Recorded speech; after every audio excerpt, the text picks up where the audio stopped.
This is the Evil Never Dies podcast with Brett and Carl. This podcast may contain adult themes, violence, and strong language. Listener discretion is advised.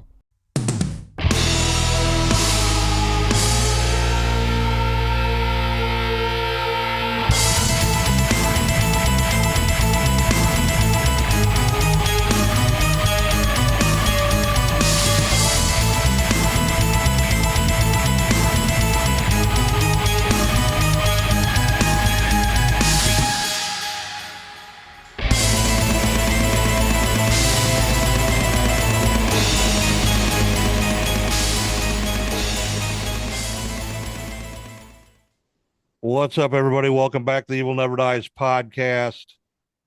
I don't even know what fucking episode we're even on. I have no clue. I quit keeping count because it automatically does it when I do the audio portion of it. Gotcha. I don't even look at that shit anymore. 322 or something. I don't know. Gotcha. So, yeah. Shitty ass weekend so far. It is. The egg hunt got fucking rained out and sicknesses and Somebody's pissing blood.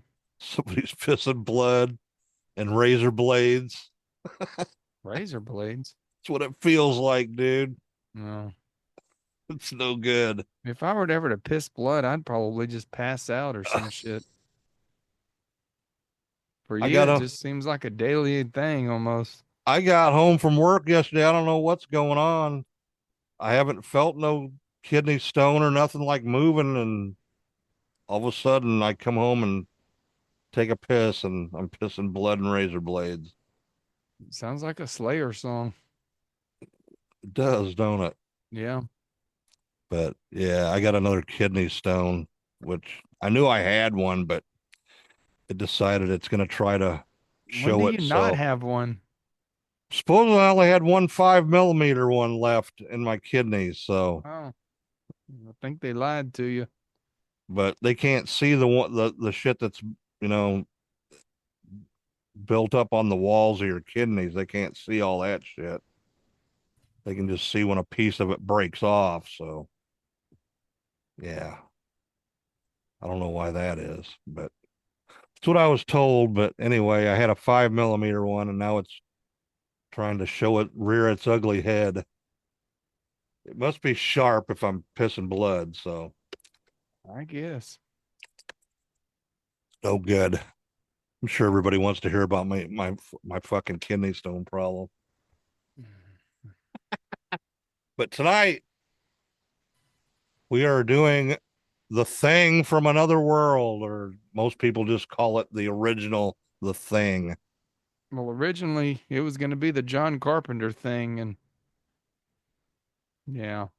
Yeah, we were originally going to do the John Carpenter one, but Carl said he hated it, so. I do hate it. We'll do it later if you want to, but not now. So we're going to do the original from 1951. It's so old it was an RKO movie. Yeah, it was. Directed by Christian Nyby. Screenplay by Charles Lederer. Uncredited Howard Hawks and Ben Hecht. I guess there's sort of a thing where I guess Howard Hawks supposedly directed most of it or whatever. There's some, we'll get into that later. Okay. Based on a novella by John W. Campbell Jr. called Who Goes There from 1938. Produced by Edward Lasker and Howard Hawks. Cinematography by Russell Harlan. Edited by Roland Gross. Music by Dmitri Tyomakin. I guess that's how you say it. Music was pretty cool in it, actually. It's a good soundtrack. It's like this must have been like, this actually sort of maybe was one of the bigger start of the science fiction UFO movies to start out, and a lot of people have covered that type of music with the Yeah, I think they ripped this movie synthesizers or off. whatever. This movie was majorly ripped off by everybody. Yeah. Oh, production company Winchester Pictures Corporation. And it is the Winchester that has the guns. Yep. Distributed by RKO Radio Pictures. Release date was April 27th, 1951. Has a running time of 87 minutes. United States, country of origin, English language. And I couldn't find how much it cost to make this, but between the box office and United States rental, it's brought in 1.95 million. So that's pretty good for how many years ago was that? 80 years, Yeah, almost something 75 like years. that. I don't think RKO was a big horror producing studio either. So They did like a bunch of them old war movies yeah, and stuff like that. westerns. Westerns. So yeah. And let's see here. Guess it's time to go over the plot of this, Carl. Why don't you go ahead and No, it starts in the Arctic, which I thought was I always thought it was in the Antarctic. So maybe the Carpenter movie's in the Antarctic. I don't know, but they are in the Arctic. Military group. They're in, I think, Anchorage. They're flying in up to the Antarctic where there's a research facility, and they have lots of weird radar problems, and their stuff goes whack. Well, it says that on the ground, apparently something has crashed. So yeah, the they were captain getting shows up and they start investigating it, and they decide they're going to go out and find whatever's crashed. And it turns out it's a flying saucer, but it's been frozen. it's like the I'm not heat from it landed, melted all the ice, and then it melted all the ice and then then it froze it back. refroze it. Yeah. So they're going to get this UFO out. So they try to unfreeze it, but they accidentally blow the flying saucer up. But they find what appears to be a passenger, and it's the thing. That's who it is. It's the thing. So the thing starts chasing these military guys around, and a lot of kind of other little subplots throughout the movie, which is kind of cool. With a got a doctor who may be a mad scientist. The captain, I think, has a crush on the nurse, and so it's more than just a monster movie. It's got a lot going for it. It's Yeah. not your again, it's not your typical 50s terrible science fiction movie. It definitely is of the horror genre in my opinion. Yep. And the monster's played by James Arnaz, Yep. even though I would never have known it. Yeah, you can't. You If you, can't tell. I seen some close-up pictures, you can sort of tell it's him. And if you don't know who James Arness is, he was Matt Dillon, Matt Dillon from Gunsmoke for quite a few years. like 25 years it was on the air, Yeah. something like that. One of the longest running westerns on TV for sure. And then they did a bunch of 80s movies after it was canceled. Yeah. But yeah, James Arnaz plays the thing. All right. Well, I guess we'll go over the rest of the cast since I spoiled that for you. spoiled the thing. First off, we got Margaret Sheridan as Nikki Nicholson, Kenneth Tobey as Captain Patrick Hendry, Robert Cornthwaite as Dr. Arthur Carrington. That's Yes. my mad scientist dude. Yep. Douglas Spencer as Ned Scotty Scott. Scotty Scott is a wrestling name, I believe. James Young as Lieutenant Eddie Dykes. Dewey Martin as Bob, the crew chief. Robert Nichols as Lieutenant Ken Mac McPherson, William Self as Corporal Barnes, Edward Franz as Dr. Stern, Sally Creighton as Mrs. Chapman. Like we said, James Arness was the Thing. Paul Frees as Dr. Voorhees. Ooh. Oh, John Dirks as Dr. Chapman. George Fenneman as Dr. Redding. Everett Glass as Dr. Wilson. Edmund Breon as Dr. Ambrose. And then there's a bunch of uncredited like extras and military military guys people, and yeah. But then we do have Lee Tung Fu as the yeah, cook. he makes a brief appearance. Brief appearance in The Thing. And apparently he left after the thing got loose. He wasn't hanging around. I would have took off too. Well, this is a It's- very non-politically correct movie since it came from 51 and they made the comment that, quote, the Eskimos all ran off. That's right. So Oh shit! You got the Blu-ray for this, or I have a DVD of it, but I actually got it off of Vudu and just watched it, and I wanted to see it in at least HD. Looked pretty good. yeah, I watched on Tubi. It looked pretty good on there. Probably the same transfer. Yeah, Weird enough, the Blu-ray of this costs more than the Blu-ray of the John Carpenter thing. It's only $10. This one was like 16, I think. And I actually looked at Movie Trading Company. They did not have it, so I just bought it off of Vudu. gotcha. Always liked this movie, so it's good to have. Yeah, I haven't seen it in a long, long time. So, Yeah. uh, all right. I guess we will go over some trivia here. First off, the skeleton crew at the South Pole Telescope Station have a tradition every over winter over. That's when everybody leaves and they just keep a few people down there or whatever. Well, they watched this movie and the other two adaptions on the very first night after the departure of the final plane of the season. That's sort of cool. Yeah. Now, the remake of this well, actually, it's supposed to be a prequel of it.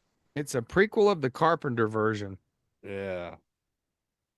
And I didn't really like it, so it was Oh, really I guess we're gonna long have to and do Carpenter's and the prequels and see what we think about it. the final line of dialogue where Scotty admonishes his radio audience to keep watching the skies became an iconic quote considered to be the embodiment of 1950 sci-fi film genre, as it evokes the flying saucer hysteria of the day as well as the Red Scare and the threat of nuclear war. It has been reused as is and referenced and modified from countless times by movies, TV shows, theatrical productions, song lyrics, book titles, and websites, usually with humorous intent.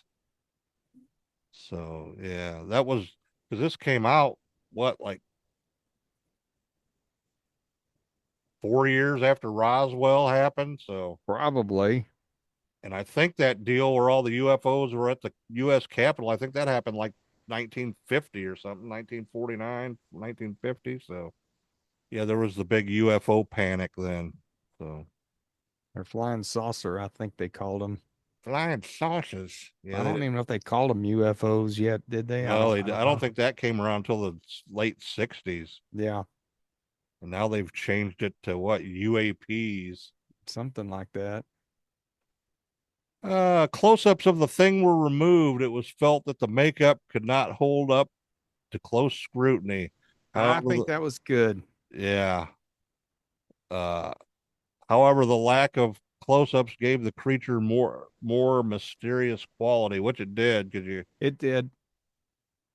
like the famous scene where he's in the doorway, standing there, Yeah, very spooky. very creepy. because James Arness was like 6'8", man. He was Yeah, he's a big tall. dude. Originally, it was intended to make the creature a shapeshifter, as in the novel, but limited budget forced the filmmakers to drop the idea. Early conceptual sketches depict a very plant-like looking creature, with one of his limbs seemingly undergoing a transformation into a human hand. I guess it was blue and it had red eyes, and they wouldn't have been able to show that in a black and white film anyway. No, they wouldn't have. Directors Ridley Scott, John Frankenheimer, Toby Hooper, and John Carpenter all cited this movie as a key and influential film in their lives.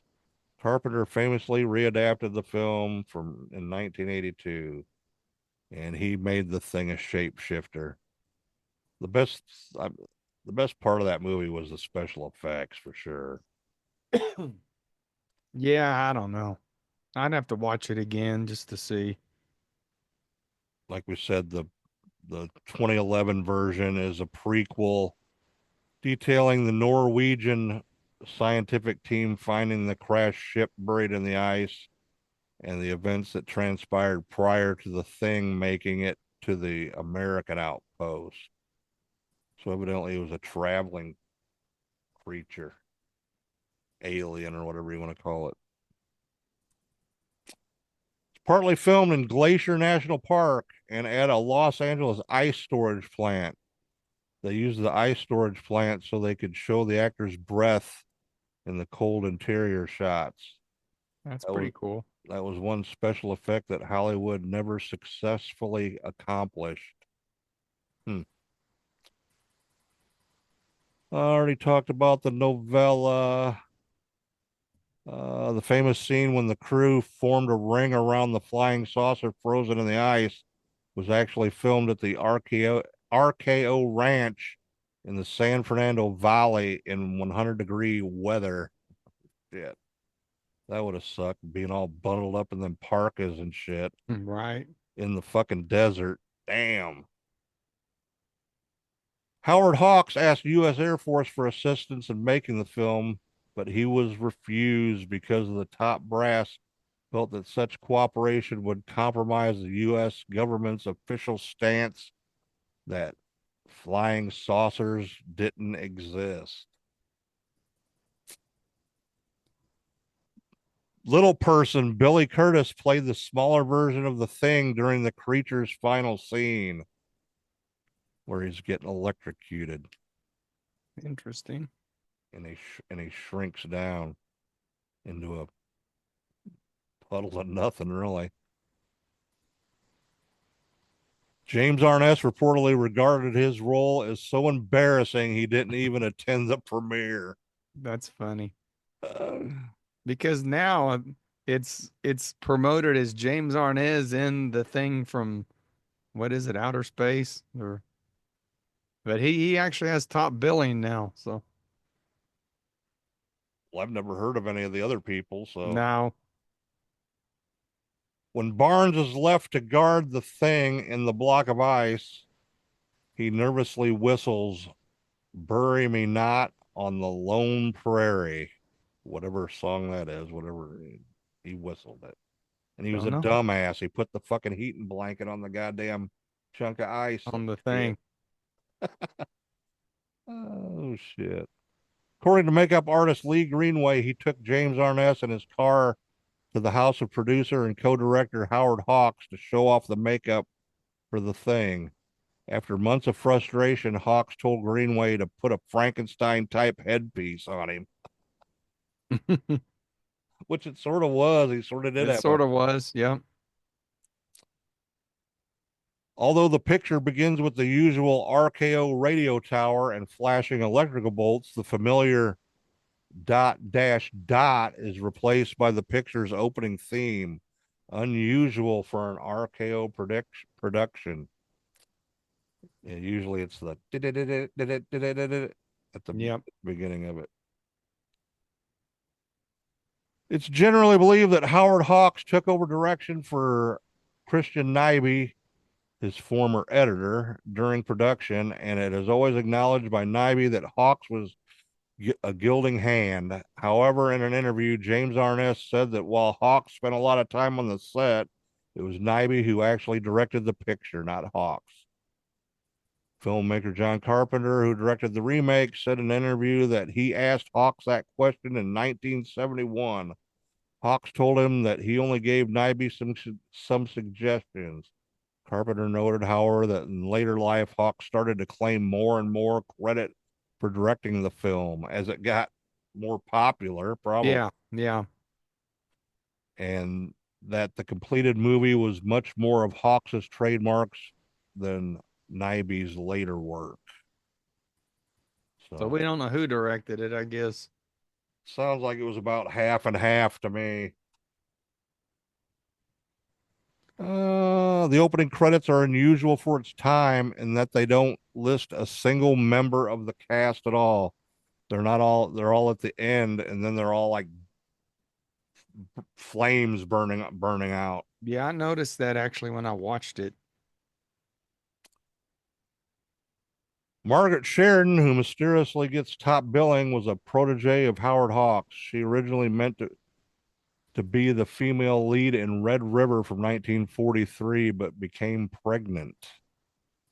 It's like I've never heard of any of these people before. No, well, you just don't know, dude. When one character is asked if he knows how to use a very pistol, his response was, I saw Gary Cooper in Sergeant York. Then he proceeds to lick his finger and run along the gun's sight like York did throughout the film. Sergeant York from 1941 was also directed by Howard Hawks. I don't think I've seen that. It's a war film, I believe. What's it say? Yeah, war film. Robert Cornwaith, who plays the 60th looking Dr. Carrington, was actually only 34 years old at the time the film was made. Wow. He looked old as shit with his glued down hair. You notice that his hair looked like it was just glued down to him. Didn't notice. Howard Hawks added From Another World to the title to avoid confusion with the song called The Thing that was popular at the time. Never heard that song either. No.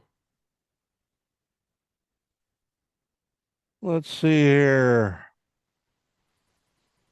James Arness complained that the Thing costume made him look like a giant carrot. He just hated this movie, apparently. I wonder if he got. When did he die? He died like in the 90s, didn't he? Yeah. Like I said, they were still making Gunsmoke movies in the 80s.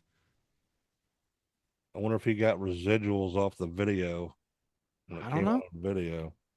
Like I said, now he's top billed on it in this day and age. Huh.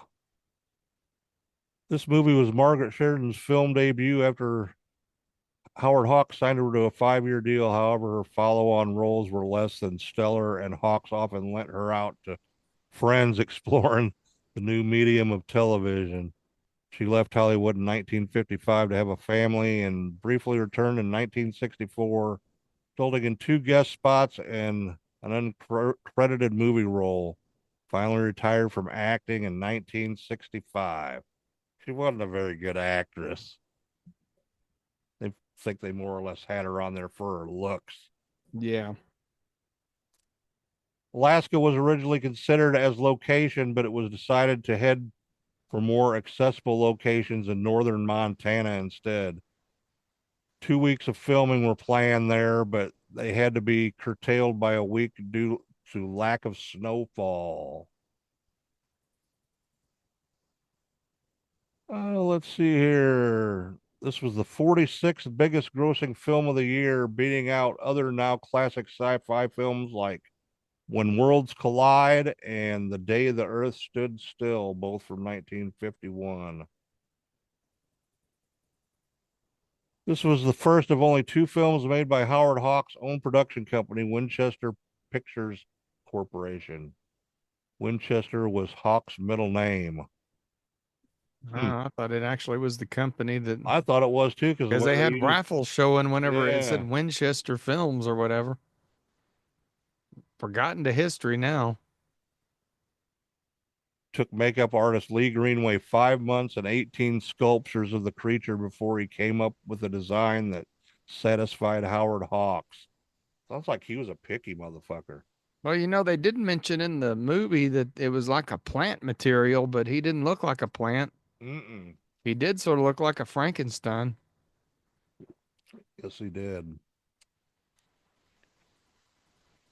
Let's see here. In an interview on National Public Radio's Fresh Air with Gene Siskel and Roger Ebert, when asked about the most scared they'd ever been in the movies, Ebert indicated that this film scared him to death, especially the scene where they incinerated the thing. Guess it would have been pretty scary for 1951. Yeah, definitely scarier than the Universal films were. They were more spooky, I think. I don't know. I guess in 1930 it was scary. Yeah.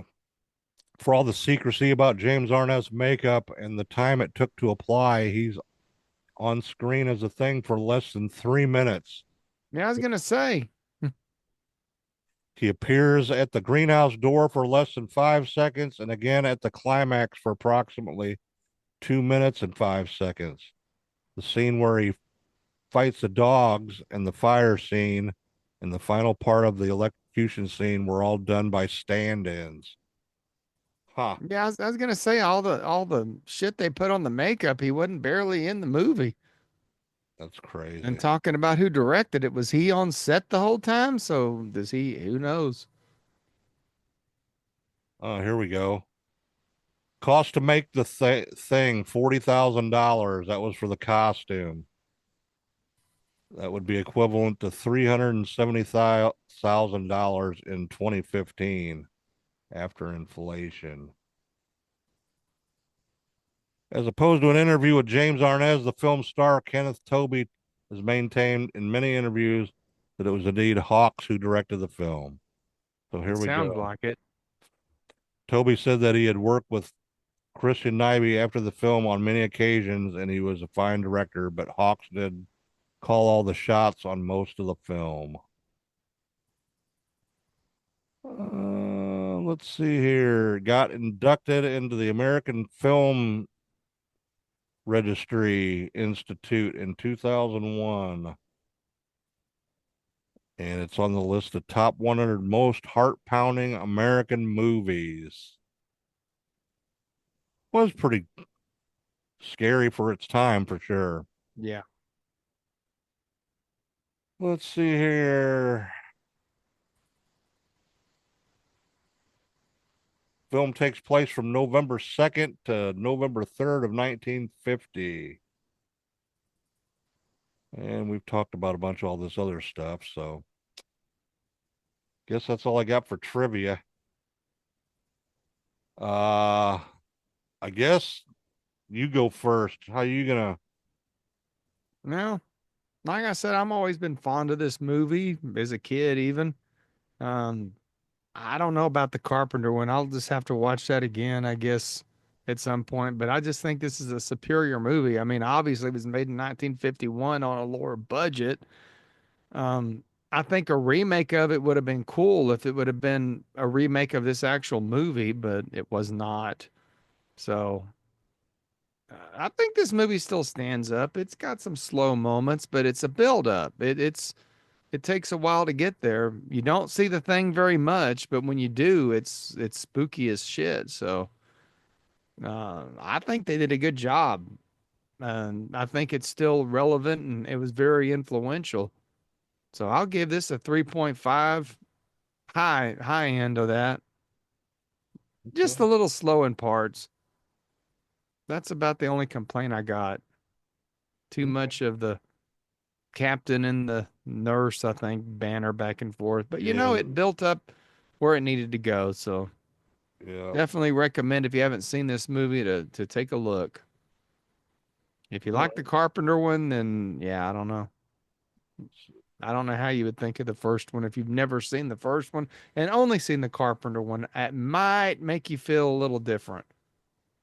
Yeah, I can see that for sure. Yeah, I think so. Well, the first time I think I ever seen this was like on the weekend, creature feature show they had on TV when I was a kid. Is the first That's time I think Bakuli guy or whatever. Sven Gulli, and Yeah. we had another guy too. I forget the guy's name. But yeah, I've definitely seen it on Sven Gulli before for sure. And for 1951, I think they did a great job. They did. Uh, like the cinematography, the way it was shot they did a really good job on. Special effects were pretty damn good, I think, with the making of their breath, showing their breath, Yeah. and like Very creative. the snow and stuff It blowing looked like they were in the outside. Arctic to me. Yeah, it Or the did. Antarctic. Like I said, I always thought this was in the South Pole, but it's the North Pole.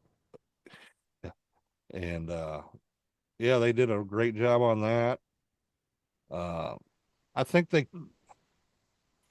tried too hard on the creature and ended up not making it as good as they probably could have. I think they tried too hard.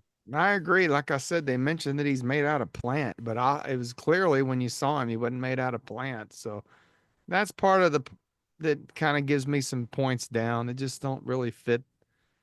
I think the script didn't match up to what the creature became. Like you said, it seemed like that dude was picky as shit. Yeah, for sure. But yeah, I like this movie fine. Haven't seen it in a while. It's probably been probably 15, 20 years since I've I seen was it. gonna say 50 years. No, not that long, but yeah, I'm gonna go ahead and give it a 3.5 too. I have Yeah, to agree with you. It still holds up for it sure. holds up. It probably should go a little higher, but we'll keep it at 3.5. And that's not taking anything away from it because if you remember, No, 3 is average. So yeah, sometimes I overrate movies, I do believe, just based on bias. yeah, sometimes, yeah, yeah, I see that. There was some dumbass movie I gave a 5 that didn't deserve to be a 3. I don't even remember which one it was. It's been this year. Oh, all right. Well, I guess that's it for the thing from another world. Isn't that what it is? Thing from Yeah, I another always want to world. call it the thing from outer space, but it is another world. Isn't there a movie called that too, though? I think. There might be. I don't know. Don't know. Oh, I guess someday we'll do the Carpenter one. yeah. That's a lot of people have high regard for that movie. Now, I know they do, but you know me. Especially like in the special effects world, because that was some really good stuff for back for 1982, You know and me. I like to cause controversy and talk shit. and being practical effects, shit, it was fucking awesome. So I know you always talk shit about shit I love, so you hate. I didn't know that you loved the Oh, Carpenter I didn't thing. don't love it, but I say I never knew that was your. uh Like I said before we started taping, I just not a big fan of John Carpenter. I mean, obviously the first Halloween is the greatest thing he did, and I like the They Live movie, but a lot of those Carpenter movies bore me. Like I said, when we did Prince of Darkness, I don't know why I rated it, but I just find that movie slow, and I'm just not a big Carpenter fan. okay, I just not. all right. Like that vampire movie he made. That's terrible. Yeah, that wasn't any good. Yeah, that what was the other ones? The Mars one, what was that? Didn't he do that one too? Was that him or Toby Hooper? Or did Toby Hooper? I don't remember. what was that movie even called? Something from Mars. Mars Attacks? No, no, No, no. that is Toby Hooper, I think. That's that Mars Attacks is that stupid ass movie, ain't it? With the weird aliens. Yeah, yeah. I don't know of a Mars movie that Vampire, was it Vampires from Mars or No, I don't know. you're just making up shit now. I don't know if he made that or not, but I know he did make that dumbass vampires movie. So Yes. yeah, so all right, I guess that's all we got, everybody. Sort of short episode this week, but guess it's better than nothing. Or is it? Or is it? Oh shit. All right. Well, thanks for watching and listening, everybody, and hope you learned something about the thing from outer space. Yeah. We're just gonna rename it that. All right, check us out on all the social medias and hit that like and subscribe button, and I guess we'll talk at you all later. So, I think next week is the Evil Talk, ain't it? yep, next week's Evil Talk. So Live on Evil YouTube. Talk live on YouTube. Check that out. We got another very special guest coming on, so I'll announce that later on in the week. So, but, Yeah, I don't even know who it is. you don't get to know until day of. That's fine with me because it's not my show. Just be prepared. I'm, I already told you one of the things I wanted to I don't discuss. remember anything about what you said. Okay. I don't think I was listening. All right. Oh, and we possibly got a new deal on some shirts, so we might have some more shirts here coming out soon. So we'll have to wait and see. You need to change something on the shirts. Every one of them have been the same. I was thinking about doing something or something, but I don't know. I don't know. The only part of it that where the thorn goes with that circle is sort of plain. Wonder if we Maybe could that could be spiced up. maybe take out the circle. I don't know. The thorn's great, but the circle just always seems a little. Maybe just leave out the circle. I don't know. I don't know. That's the only part of the logo I could really ever say anything about. Not that it's bad. It just on the shirts it looks a little odd, I think. Because you got that big black spot in the middle of the circle. So who knows? Something to look at. Maybe another design around it or something different. I don't know. I don't know. We'll work on it. We'll see. All right. Just crack the thorn in his head. I don't know. Maybe no. Maybe just the thorn. Maybe just the thorn sign. I don't know. But that's for another time. We'll Okay. see. All right. Happy Easter, everybody. It's Easter tomorrow, or when you guys this comes out. So happy Easter and stay evil, everybody.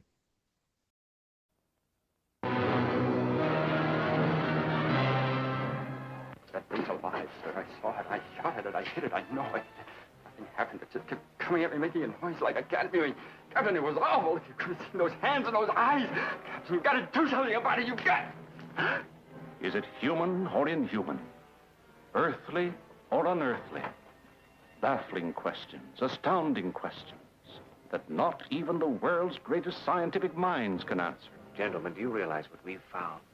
A being from another world, as different from us as one pole from the other. If we can only communicate with it. See?